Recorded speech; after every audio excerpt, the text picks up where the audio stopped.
Hello friends అందరికీ ఈరోజు అయితే మీకు ఒక బెస్ట్ ఫేస్ రెమెడీ చెప్పబోతున్నాను.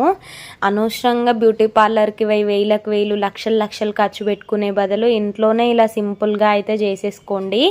ఏంటంటే శనగపిండిలో పసుపు తేనె కొన్ని వాటర్ వేసుకొని అయితే మిక్సీ వేసేసుకోవాలి. నేనైతే కొంచెం వాటర్ ఎక్కువ వేసేసుకున్నాను, బాగా లూజ్ అయిపోయింది అనమాట. సో ఇంకా నేనైతే కొంచెం పసుపు వేసుకొని దాన్ని కవర్ చేశాను. మంచిగా లంప్స్ లేకుండా బాగా మిక్స్ చేసిన తర్వాత ఫేస్కి అయితే మంచిగా మసాజ్ చేసుకున్నట్టుగా అప్లై అయితే చేసుకోవాలి. మొత్తం అప్వర్డ్ డైరెక్షన్లో మంచిగా స్క్రబ్ లాగా చాలాసేపు ఒక 5 మినిట్స్ వరకు మసాజ్ చేసుకోండి. ఇంకా హ్యాండ్స్కి కూడా పెట్టుకోవచ్చు అనమాట.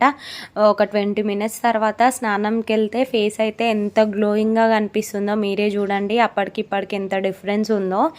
అనవసరంగా అక్కడికి వెళ్ళి బదులు ఇంట్లోనే 5 నిమిషాలలో మనమైతే ఇలా చేసుకోవచ్చు అనమాట. ఒక 5 నిమిషాలు కేటాయించితే సరిపోతుంది అంతే. ఇంకా చాలా స్మూత్గా కూడా అయిపోతుంది అనమాట ఫేస్. అన్ని క్లియర్గా కొన్ని మార్క్స్ కూడా క్లియర్ అయిపోతాయి. ఇలాంటి రెమెడీస్ కోసం నా ఛానల్ అయితే సబ్స్క్రైబ్ చేసుకోండి. ఈ వీడియోకి అయితే ఒక లైక్ చేయడం అయితే అస్సలు మర్చిపోద్దు ఫ్రెండ్స్. మీ యొక్క లైక్, మీ యొక్క సబ్స్క్రైబ్ నాకైతే మంచి బూస్టింగ్ అయితే ఇస్తుంది. ఓకే మరి ఉంటా, బాయ్ బాయ్.